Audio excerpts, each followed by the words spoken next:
Hey, what's up, y'all? Welcome to the Bill and Frantz show. I'm Frantz. I'm Bill. Today our guest is Seth Weissman. He's going to talk about the St. Louis Blues, the hockey team. And we have much more hot topics. Stay tuned.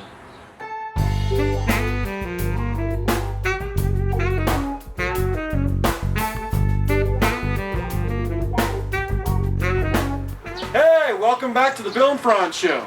As you can see, we have Seth as our guest today. So what's up, Seth, man? How you doing? Doing great. Happy to be here on the Bill and Frantz show once again. Seth was on the show last week. It was St. Patrick's Day. We kicked it. Bill, what's up with you, man?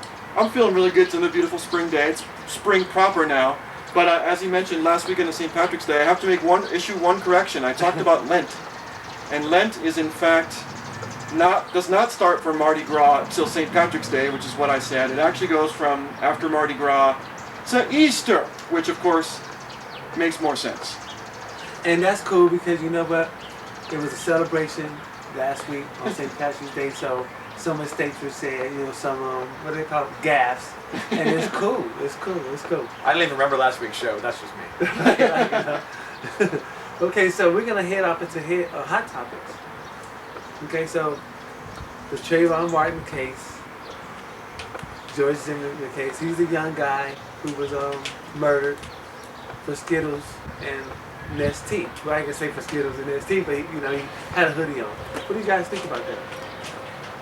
It's kind of the most appalling, nauseating incident like this that I can remember in my lifetime. It's a horrific event that I hope the nation learns from somehow. Yeah. What do you think, Bill? Well, of course, I'm quick to jump to assume that the guy was just was like, oh, some kid in the hood, some black kid in the hood, I gotta go shoot him. But all I know is that the claim is, oh, it was self-defense. I personally expect that there will be more details forthcoming, but there aren't any yet. Right. So I don't know what he said. Like we haven't heard what that guy said. This happened. This happened. This happened. Or have we? Well, what we have heard is we've heard the 911 tapes. Yeah, those I haven't heard those. Yes, we've heard the 911 tapes, which were released a couple of days ago, wherein Mr. Zimmerman said that there was a young man who looked suspicious, made some racial epithets, and was told by the police dispatcher to stand down and they would be there soon. He ignored that advice, followed the young man, confronted him when he was told by the police not to, and then shot him twice in the chest. I can see why you're appalled. That's right. Eventually killing the guy. And I guess the main thing for me, is to sit there and just say, hopefully the nation learns from this. This is not something that's brand new. This has actually been going on for a while. Racial profiling has been going on for a very long time. But hopefully this will shine a brighter light on something that maybe healing can occur in the future. The only thing I have to say about this is about what Newt Gingrich said. He said Obama's comments were disgraceful and divisive. And what Obama said was, when I think of this boy, I think about my own kids. And so I want to let Newt Gingrich know that, hey man, this is nothing new. And I mean, black kids are dying all the time at the hands of police. Racial profiling has been going on since black folks landed in this country. So hopefully, as smart as you're a very smart man, they say. So you know your history, Newt. You know that this is nothing brand new, and it is a racial thing. Okay, it is very much racial. But hopefully, with this incident, we can face the ugly truth of America's history of racism, and hopefully come up with some type of solution on how to heal these old wounds. I couldn't agree more. I mean, we're going to leave that alone because we have to get more evidence. Things have to come out, and we'll just see if justice prevails. But let's move on to the next topic. What is the next topic? College debt has surpassed credit card debt. I am not surprised. I'm personally not surprised if you looked at my account where I don't have credit cards anymore, but Nelly, that college loan bill is just getting higher and higher and higher. Yes. Not getting a break on interest rates either. No. And that's what they say, right? They say right now they're looking at increasing the interest rates. Yes. Which is unfathomable to me. Well, I don't want to go with the whole Democrat-Republican thing, but the Republicans kind of want to let the debt go up. and the Democrats want to fight it. I just want to tell all our Congress, look out for the people who need to be looked out for, please. Yes, let's not. I mean, it seems to me you might now want to make college tuition and loans for your college tuition so unaffordable that no one's going to go to college. So. Right.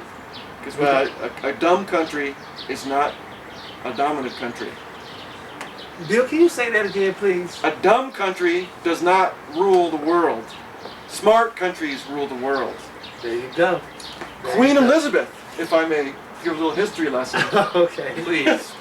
Queen Elizabeth, as we know, she was a real groundbreaker because what she did is she encouraged literacy not just for the lords and rich people, but she actually encouraged literacy for all the people, which over time raised the literacy of her people, which made them smarter, which made them build better boats, which made them the greatest navy in the world. And thus able to exert their influence around the globe. And call themselves the British Empire. So I guess what Bill is pretty much saying that we really need to model some of our policies behind Queen Elizabeth. Yes. We need to make sure our children and their children are educated. Long in live the America. Queen. Yes.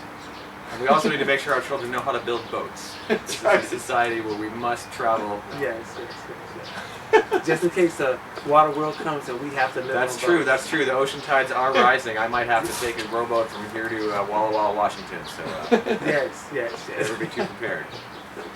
And you can see Russia from Walla Walla, Washington. True story. Woo! Truth. Actually, that's not a true story, which brings us back to our point of to be educated.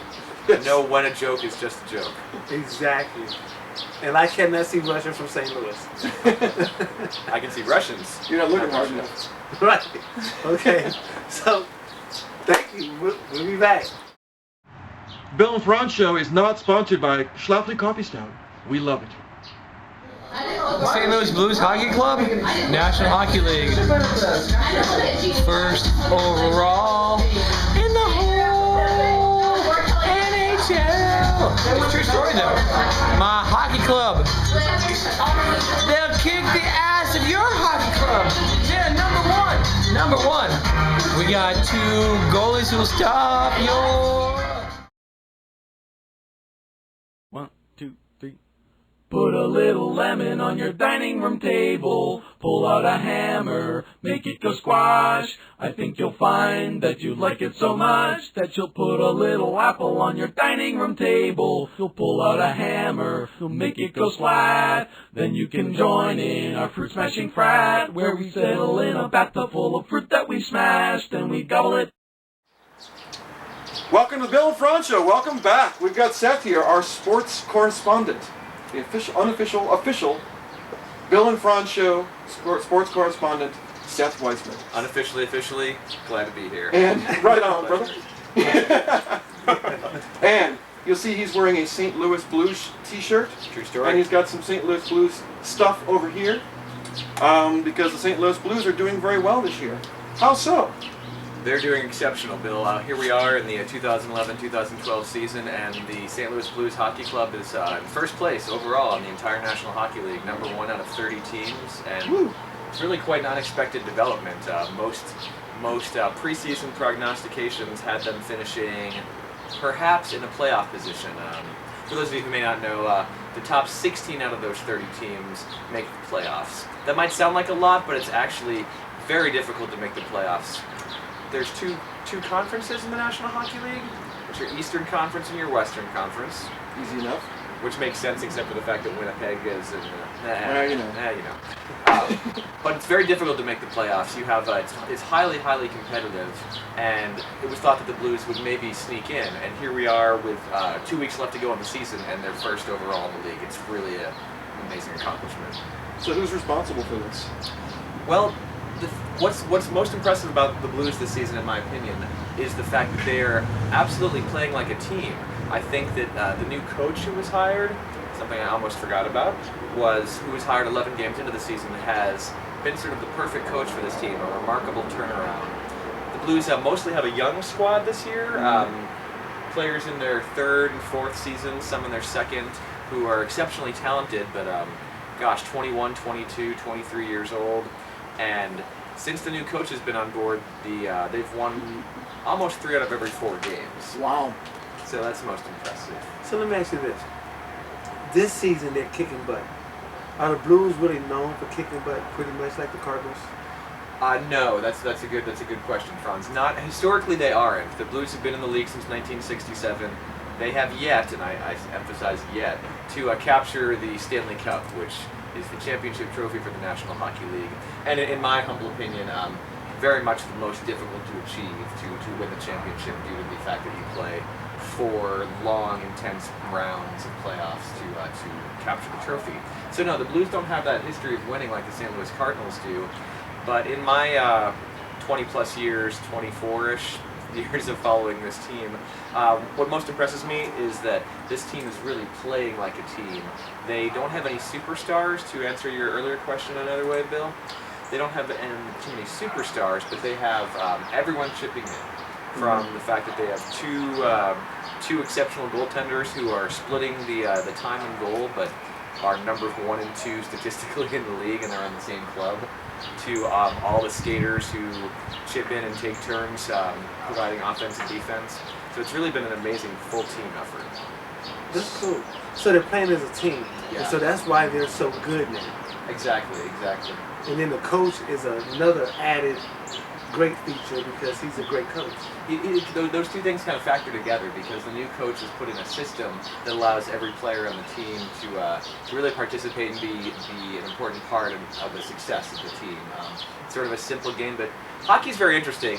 You have to support each other on the ice. You really have to move up the ice, the 5 skaters as a team, supporting each other and always having someone to pass to. And this team has been very focused on that, on supporting their teammates. And the system that the new coach, Ken Hitchcock, has put into place has really allowed them to thrive. And it's really brought out the best in the team and utilized the talents of our players. Okay. So who do the Blues have to, and now that they're on top, who do they have to battle with to get to the champions? Well, it's interesting. As I was saying, the conference, the way the divisions are seated, are so it's so competitive that we won't know until the very last day of the season who the Blues will end up playing. It's very likely that they'll finish number 1 and have to play number 8. Kind of like college basketball seasons, if you will. And we won't know. They could play Los Angeles, San Jose, Colorado, Calgary, or Phoenix. Probably one of those 5 teams. I assume you're happy that you did not have to list Detroit in that. I am happy. See, the Detroit Dead Things, the Detroit Red Wings are the arch rival of the St. Louis Blues, who I would like to take a moment and mention that we are in the presence of the Al McInnes banner. His retired number 2 hangs behind me over my left shoulder here, and he was a Hall of Fame defenseman, probably my favorite player of all time, one of the classiest athletes of all time, and yeah, he didn't like Detroit either. A quick worthy of brief mention is the fact that the Blues play in the same division with Detroit, Nashville, and Chicago, all of whom are having exceptional seasons as well. So they play in an ultra-competitive division, the best of the 6 divisions in hockey, you would have to say. And here they are on top of all of that. So I think it makes their accomplishments that much more impressive. You know what? That is so cool. It would be cool if the Blues win the Stanley Cup and the Cardinals won the World Series last year. That'd be really cool. No, you just get the Rams to... Yeah, maybe not. They'll be back sometime, hopefully. I tell you what though, when the St. Louis Blues notice, not if, when the St. Louis Blues win the Stanley Cup, whether it's this year, maybe, but when they do, this town is going to go nuts. There's going to be a parade of people bleeding blue, as the saying goes. That's our little team, Do you bleed blue? Do you bleed blue? Down Market Street. But yeah, I look forward to a really exciting playoff run. The playoffs, as I was saying, they can go almost 2 months long. It'll start in mid-April and go to about the second week in June until the Stanley Cup champion is awarded the Stanley Cup. So, wow, that's long. Because it's deep into June? Always, or because if things get crazy and forces it to go longer? No, it's always going to go into June. Regardless of who gets there, you're playing the 2 teams who meet in the Stanley Cup final will be playing their 4th best out of 7 series. And they are grueling, to say the least. Hockey, is a very physical sport, and these guys give it all they have. They played every other day for 6 months, and now they're going to do it for 2 more months Woo. to work on capturing the championship. Mercy. Kind of a battle of attrition in some ways. So it promises to be really exciting, and let's go Blues. Go Let's Blues. Yeah, kick butt. Grant Fuhr, Spirit of Grant. Kick butt, Blues. Kick butt. So I think that's it. Yeah. Thanks for watching the Bill and Frantz Show. Thanks, Seth. Thank you for having me, Bill. Always a pleasure. Frantz. Yeah. Hey, right Pleasure to be hand. here.